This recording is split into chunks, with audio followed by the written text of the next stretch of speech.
મજામાં ને? આજનો આપણો વિષય છે વિજ્ઞાન ધોરણ 8 પાઠ 1 પાક ઉત્પાદન અને વ્યવસ્થાપન. તમે અગાઉના વિડિયોઝ જોયા હશે. તેમાં પાકનો પ્રકાર, પાક એટલે શું, એમાં ખેતીની પદ્ધતિ જોઈ, પછી આગળ મુદ્દા જોયા, પાક ઉત્પાદનની પદ્ધતિ, ભૂમિને તૈયાર કરવી, વાવણી, કુદરતી અને કૃત્રિમ ખાતર ઉમેરવું, સિંચાઈ અને નિંદણથી રક્ષણ. આ તમે જોયું. આજના આપણા વિડીયોમાં જોવાનું છે પાકની લણણી, સંગ્રહ અને પ્રાણીઓ દ્વારા ખોરાક. એ 3 ટોપિક આ વિડીયોમાં આપણે જોવાના છે. તો લણણી એટલે શું? તો બધી પ્રક્રિયાઓ કરી ત્યારબાદ આપણો પાક તૈયાર થઈ ગયો. તો એ જે પાક તૈયાર થયો એ પાક પૂર્ણ પરિપક્વ થાય ત્યારે તેને લેવાની જે પ્રક્રિયા છે તેને લણણી કહેવાય છે. તો જોઈશું આપણે.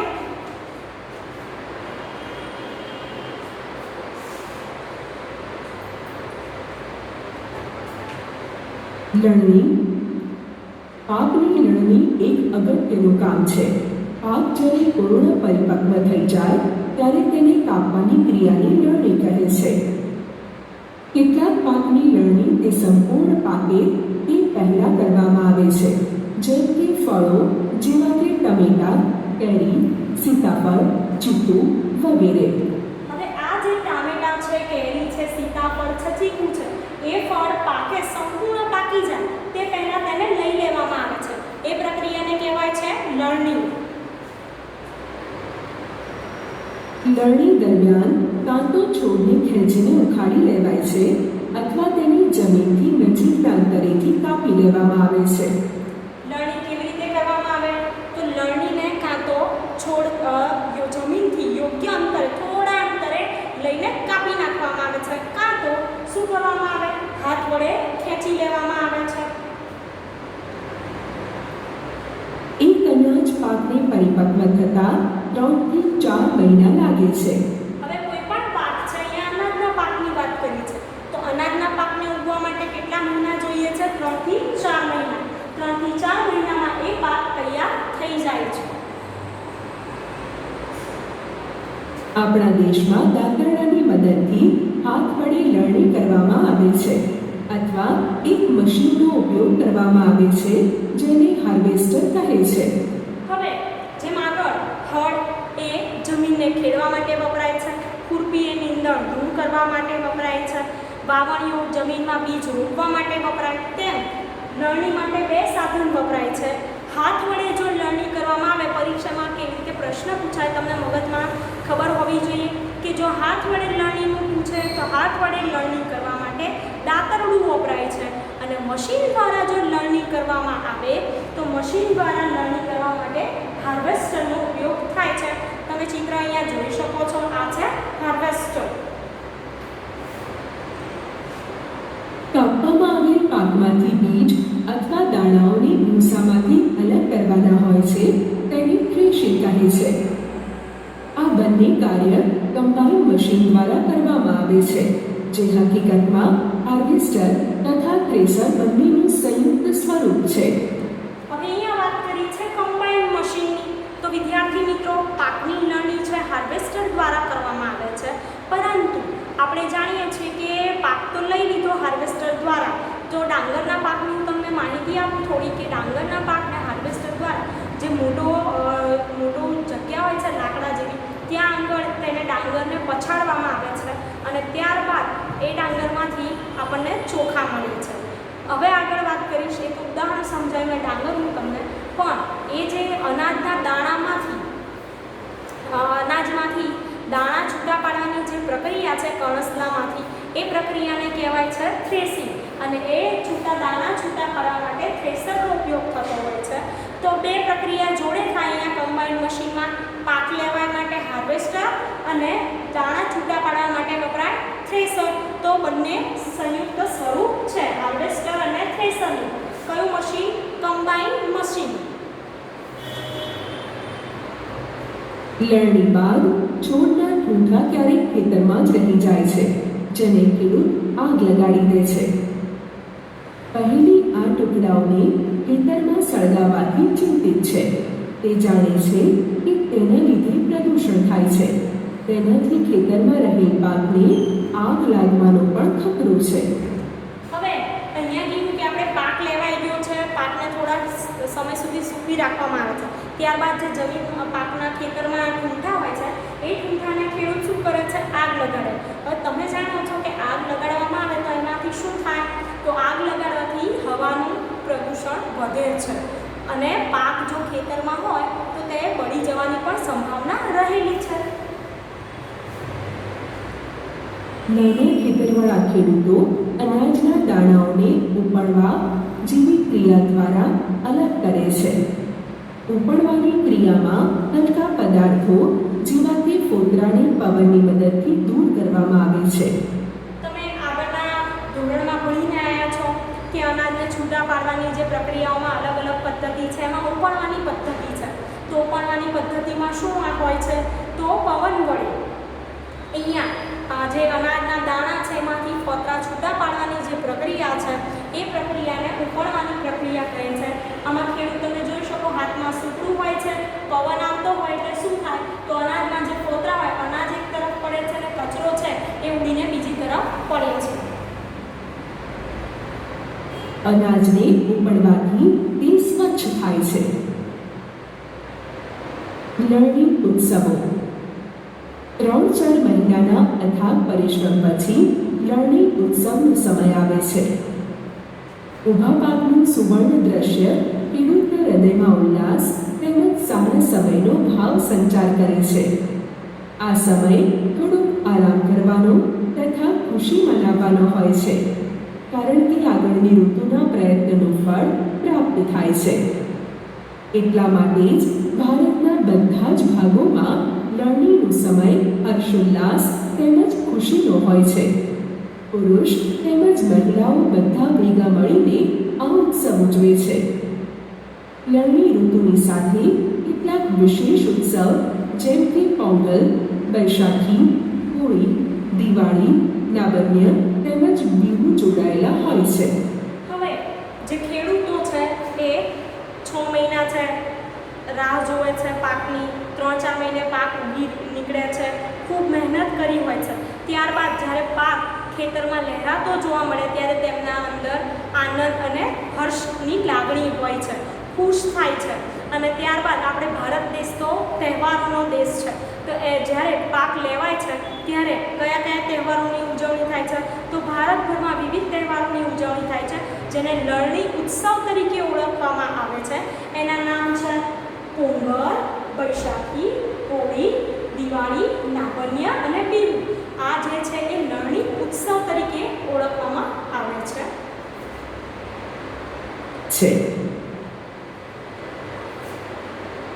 સંગ્રહ ઉત્પાદનનો સંગ્રહ એક મહત્વ. હવે આપણો આ પાઠનો આગળનો ટોપિક છે કે ઉત્પાદનનો સંગ્રહ. હવે પાક તો લેવાઈ ગયો, બરોબર છે, ખેતરમાં સૂકવ્યા બાદ પાક લેવામાં આવે છે, તો એનો સંગ્રહ કેવી રીતે કરવામાં આવે? તો આપણે જાણો છો કે આપણે ઘરમાં થોડોક પાકનો સંગ્રહ કરીએ તો મમ્મી કે પપ્પા કેવી રીતે પીપળા લાવતા હોય છે, અનાજના કોથળાઓમાં ભરીને આપણે રાખીએ છીએ, પીપળાઓમાં રાખીએ છીએ. પરંતુ જે મોટા મોટા ગોડાઉનો હોય, સરકાર બધા ખેડૂત પાસેથી જે અનાજ ભેગું કરે છે તેના સંગ્રહ માટે પણ એક વ્યવસ્થા હોય છે, એ અહીંયા આપણે જોવાનું છે. અને મહત્વપૂર્ણ બાબત છે, કારણ કે જો વ્યવસ્થિત રીતે સંગ્રહ કરવામાં ના આવે તો એ જે અનાજ છે તેનો બગાડ પણ થતો હોય છે. મહત્વપૂર્ણ કાર્ય છે. જો ધાન્ય પાકને વધારે સમય સુધી રાખવાના હોય તો તેને ભેજ, કીટકો, ઉંદરો તથા સૂક્ષ્મજીવોથી સુરક્ષિત રાખવા પડશે. જો તાજા કાપેલા પાકના દાણાઓને સૂકવ્યા વગર જ સંગ્રહ કરવામાં આવે તો તેની બગડવાની અથવા સૂક્ષ્મજીવો દ્વારા નષ્ટ થવાની તથા બીજાંકુરણ ક્ષમતા ગુમાવવાની સંભાવના વધી જાય છે. હવે જો આ તાજા કાપેલા દાણાઓ છે એને સૂક્યા વગર પાક છે જેને સૂકવ્યા વગર જો લઈ લેવામાં આવે તો શું થાય? તો તમે જાણો છો કે એમાં ભેજનું પ્રમાણ રહી જાય છે. એના લીધે કે બીજની જે ક્ષમતા છે બંધારણ કે બીજ વાવી શકાય આપણે, એ પણ બીજાંકુરણ ક્ષમતા ગુમાવવાની સંભાવના રહેલી છે. ત્યારબાદ કીટકો છે, સૂક્ષ્મજીવો છે, એ પણ તેનો નાશ કરે છે. તો પહેલાં એ માટે આપણે શું કરવું જોઈએ? પાકને થોડા દિવસ સુધી ખેતરમાં સંગ્રહમાં સૂકવી રાખવો જોઈએ. અર્થાત સંગ્રહની પહેલા બીજને તાપમાં સૂકવવા આવશ્યક છે, જેનાથી તેનામાં રહેલા ભેજની માત્રામાં ઘટાડો થાય છે, જેથી તેને કીટકો, ઉપદ્રવો, બેક્ટેરિયા અને ફૂગથી રક્ષણ પ્રાપ્ત થઈ જાય છે. ખેડૂત પોતાના પાકના ઉત્પાદનનો સંગ્રહ કોથળાઓ, ધાતુના મોટા પીપળાઓ તેમજ મોટા પાયા પર અનાજનો સંગ્રહ સાઇલોમાં અથવા કોઠારોમાં કરવામાં આવે છે. હવે ખેડૂત પોતાના પાકના ઉત્પાદનનો સંગ્રહ ક્યાં કરે છે? તો તમે જાણો છો, કોથળાઓમાં, ધાતુના મોટા પીપળાઓ તેમજ મોટા પાયા પર અનાજનો સંગ્રહ સાઈલો અથવા તો મોટા મોટા કોઠાર. તમે અહીંયા આકૃતિમાં જુઓ છો કે આ સાઈલ છે, ધાતુનું મોટું કોઠાર છે કે જેમાં બહુ બધા અનાજનો આપણે સંગ્રહ કરી શકીએ છીએ. અહીંયા પીપળાઓ, તો આપણા ઘરમાં, તમારા અને મારા ઘરમાં આવા પીપળાઓ તો હશે જેમાં ઘઉં, ચોખા ભર્યા હશે. એ ઉપરાંત કોથળાઓ, તો કોથળાઓ તમે જોયા હશે કે ખેતરમાંથી જ્યારે પાક લેવામાં આવે ત્યારે એને કોથળામાં ભરી અને બીજે પહોંચાડવામાં આવે છે. સાઇલો એ ખાસ રીતે તૈયાર કરેલા ધાતુના મોટા અને ઊંચા પાત્રો છે, જેમાં અલગ અલગ સ્તરોએ અનાજનો સંગ્રહ કરવામાં આવે છે, જેથી તેનું ઉંદરો અને કીટકો જેવા જંતુઓથી રક્ષણ કરી શકાય છે. પહેલી તેની મમ્મીને લોખંડના પીપમાં રાખેલા અનાજમાં લીમડાના સૂકવેલા પાન મૂકતી જોઈ છે. તેને આશ્ચર્ય થયું, આવું કેમ? લીમડાના સૂકા પાનનો ઘરગથ્થુ અનાજના સંગ્રહમાં ઉપયોગ કરવામાં આવે છે. હવે તમે જાણો છો કે આપણે ઘરગથ્થુ અનાજ જે સંગ્રહ કરીએ તેમાં લીમડાના પાનનો ઉપયોગ કરવામાં આવે છે. તો કેમ લીમડાના પાન વપરાય? કારણ કે લીમડાના પાન વાપરવાથી એમાં જે કીટકો છે, જીવજંતુઓ છે એ પડતા નથી. લીમડાના પાન સિવાય પારાની ગોળીઓ પણ આવે છે, એ ગોળીઓનો પણ આપણે ઉપયોગ કરીએ છીએ ઘરગથ્થુ અનાજ સંગ્રહમાં. મોટા સંગ્રહગૃહમાં અનાજને ઉપદ્રવ્યો તેમજ સૂક્ષ્મજીવોથી સુરક્ષિત કરવા માટે રાસાયણિક ઉપચાર પણ કરવામાં આવે છે. પ્રાણીઓ દ્વારા ખોરાક. તમારી નોંધ. હવે આ આપણા પાઠનો છેલ્લો ટોપિક છે, પ્રાણીઓ દ્વારા ખોરાક. તો તમે જાણો છો, નાના ધોરણ 6, 7માં શીખીને આવ્યા કે અલગ અલગ પ્રાણીઓ અલગ અલગ ખોરાક લે છે. તેમાં દૂધ આપણે જે છે તો દૂધ ખોરાક તરીકે લઈ, મનુષ્ય છીએ આપણે તો ખોરાક ખાઈએ છીએ. તો દૂધ શેમાંથી મળે છે? તો ગાય, ભેંસ, બકરી, ઊંટ જેવા પ્રાણીઓ આપણને શું આપે છે? દૂધ. અને દૂધમાંથી વિવિધ ઉત્પાદનોનો પણ આપણે ખોરાક તરીકે ઉપયોગ કરીએ છીએ. ત્યારબાદ છે ઈંડા. તો ઈંડા કોણ આપે? મરઘી.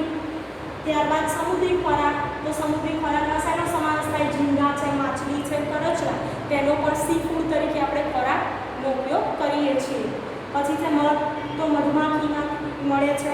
તમે જાણો છો કે મધમાખી મધ કેવી રીતે બનાવવામાં આવે. ધોરણ 6માં શીખ્યા છો કે મધમાખી છે એ શું કરે છે? તો પુષ્પોના મધુરસનો ઉપયોગ કરે છે. એ મધુરસ ચૂસે છે, મધુરસને મધમાં ફેરવે છે અને મધનો સંગ્રહ મધપૂડામાં કરે છે. અને એ મધપૂડામાં સંગ્રહ કરી આખું વર્ષ દરમિયાન મધ ભેગું કરે અને પછી એ મધનો આપણે મધપૂડામાંથી મેળવી અને મધ તરીકે ઉપયોગ કરીએ છીએ. નોટબુકમાં વિભિન્ન પ્રકારના ખોરાકની લિસ્ટ બનાવો કે જે આપણને પ્રાણીઓમાંથી પ્રાપ્ત થાય છે. દૂધ આપણને ગાય, ભેંસ, બકરી, ઊંટડી વગેરેમાંથી પ્રાપ્ત થાય છે. મરઘી આપણને ઈંડા આપે છે. ઝીંગા, માછલી, કરચલા વગેરેનો સમુદ્રી ખોરાક તરીકે ઉપયોગ થાય છે. મધમાખી ફૂલોના રસમાંથી મધ બનાવે છે, જેનો આપણે ખોરાક તરીકે ઉપયોગ કરીએ છીએ. આ કોષ્ટકને પૂર્ણ કર્યા બાદ તમે જોયું હશે કે વનસ્પતિઓની જેમ પ્રાણીઓ પણ આપણને વિભિન્ન પ્રકારના ખોરાક પદાર્થ પ્રદાન કરે છે. હવે તમે જોયું કે પ્રાણી આપણને જે ખોરાક છે, ખોરાકના સ્ત્રોત બે છે. છઠ્ઠા ધોરણમાં તમે ભણીને આવ્યા છો. એક વનસ્પતિ સ્ત્રોત અને બીજું પ્રાણી સ્ત્રોત. તો તમે અહીંયા જોઈ શકો છો કે પ્રાણીમાંથી શું મળે છે અને આગળ વનસ્પતિમાંથી તમે ફળ, શાકભાજી તો મેળવો છો. સમુદ્રના તટીય ક્ષેત્રોમાં રહેતા લોકો મુખ્ય આહાર તરીકે માછલીનો ઉપયોગ કરે છે. હવે કેટલાક લોકો એવા હોય છે કે જે ખોરાક તરીકે માછલીનો પણ ઉપયોગ કરતા હોય છે. તો પશ્ચિમ બંગાળના જે લોકો છે એ પશ્ચિમ બંગાળના લોકો ખોરાક તરીકે માછલી અને ભાતનો જ ઉપયોગ કરતા હોય છે. અગાઉના ધોરણમાં વનસ્પતિઓમાંથી પ્રાપ્ત થતા ખાદ્ય પદાર્થો વિશે તમે અભ્યાસ કરી ચૂક્યા છો. આપણે અત્યારે અભ્યાસ કર્યો કે પાક ઉત્પાદનના વિભિન્ન તબક્કા હોય છે: બીજની પસંદગી, રોપણી વગેરે. તેવી જ રીતે ઘરમાં અથવા ખેતરમાં રાખવામાં આવતા પાલતુ પ્રાણીઓને યોગ્ય ખોરાક, રહેઠાણ તેમજ તેની દેખરેખ પણ અતિ આવશ્યક હોય છે. જ્યારે આને મોટા પાયા પર કરવામાં આવે છે ત્યારે તેને પશુપાલન કહે છે. હવે વિદ્યાર્થી મિત્રો અહીંયા વાત કરી છે પશુપાલન. તો તમે બધા ગામડાઓમાં જોતા હશો કે ગાય, ભેંસ જેવું પાલતુ પ્રાણીઓ રાખે છે અને એમાંથી શું કરે છે? દૂધ મેળવે છે, આવક મેળવે છે. તો હવે જ્યારે એક કરતાં વધારે સંખ્યામાં આવા પ્રાણીઓનો ઉછેર કરવામાં આવે, રહેઠાણ, પછી એનો ખોરાક આપી અને એમાંથી દૂધ મેળવવામાં આવે, તો એ જે પ્રક્રિયા છે તેને કહેવાય છે પશુપાલન. તંદુરસ્તી માટે માછલી એ એક સારો ખોરાક છે. આપણે કોડ લીવર ઓઇલ માછલીમાંથી મેળવીએ છીએ, જેમાં વિટામિન ડી વધારે માત્રામાં હોય છે. આપણે છે મોટાભાગના લોકો એ શાકાહારી હોય છે અને ઘણા લોકો એવા પણ છે કે જે માંસનો ઉપયોગ કરતા હોય. તો માછલી છે એ માછલીમાંથી કોડ લીવર ઓઇલ માછલીમાંથી મેળવીએ છીએ અને એ ઓઇલમાંથી આપણને શું મળે છે? Vitamin D. તો માછલીનો ઉપયોગ આપણે ખોરાક તરીકે કરીએ તો પણ આપણને વિટામિન મળે છે.